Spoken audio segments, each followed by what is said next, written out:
Hello and welcome to On the Wrist. Today we have the Islander 201 Bethpage Amerigraph. This is an assembled in America watch where the actual movement is also assembled in America. You can see it here with the beautiful gold plating, but more on that in a minute. This is one of the latest releases from Islander watches, and we'll get into all the details in this review after a quick introduction.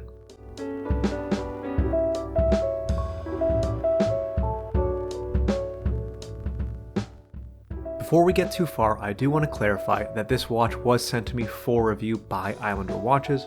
I don't get to keep the watch and I'm sending it back right after I finish the review, but I just wanted to make you all aware. The name of this watch, the Bethpage Amerigraph, draws inspiration from space exploration. Bethpage is a location on Long Island where the Lunar Landing module was made. That Lunar Landing module was the only one to actually bring humans to the moon. And Amerigraph is their trademark term for the American assembled chronograph movement that is fully serviceable, but more on the movement later.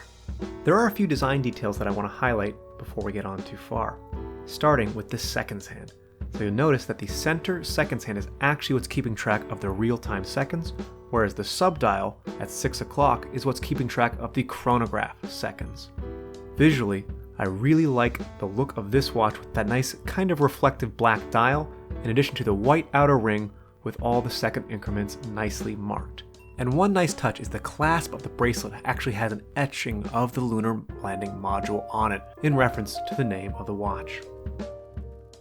Moving on to the technical details, this watch has a diameter of 40 millimeters with a lug-to-lug of 47. This is one of my favorite size ranges. I think it fits nicely on most wrists. The thickness is a nice 13.5 millimeters. The crystal is a domed sapphire with anti-reflective coating on the inside. Now the bezel is ceramic, which gives it a really nice shine in the light, and the movement is the 7C01 Ameriquartz movement with the exhibition case back and gold plated. This movement is fully serviceable with the battery type etched on the back of the case, and just look at it. Absolutely gorgeous. I never thought I would like an exhibition back on a quartz watch, but here it works so well, and I really enjoy that it's an American assembled movement as well as watch. And taking a look at the bracelet from the back, you'll notice how small the links are. This is really great because it helps you get a great fit around your wrist and makes it very comfortable. And one thing I love is it's a tapered bracelet, so it starts at 20 and comes down to 18 at the bottom, which I find is very visually pleasing. Let's get a couple shots on the wrist.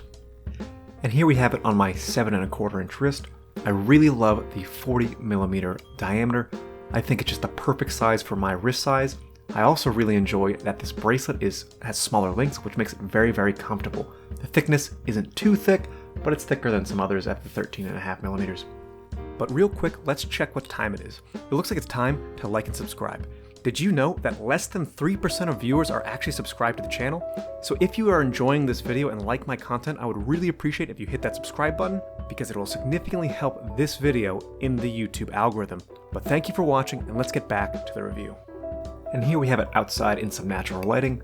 I always love how ceramic catches the light. It really looks beautiful around the edge, and the dial very legible, easy to read, and I enjoy how the light plays off all of those polished surfaces.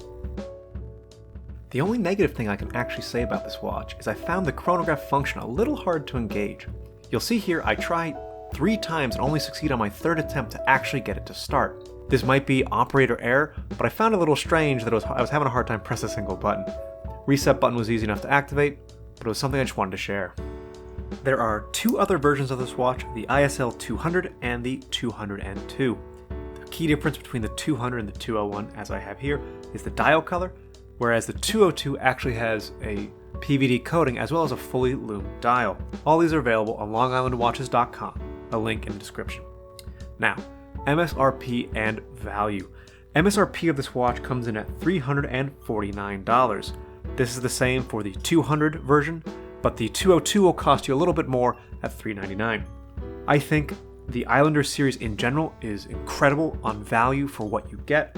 I think at $349, this watch has a ceramic bezel, American assembled watch, as well as the movement, which is gold plated, exhibition back, solid bracelet. Everything just feels quality-wise where I would expect it and more for this price point. I really love the Islander series, and every one of them that I've handled about 3 of them now, I've thoroughly enjoyed.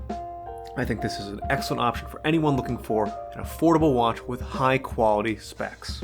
The only thing that I would knock it for, again, is that action of the chronograph. That could have been user error, but aside from that, I can't fault this watch for pretty much anything. But I'd love to hear what you think.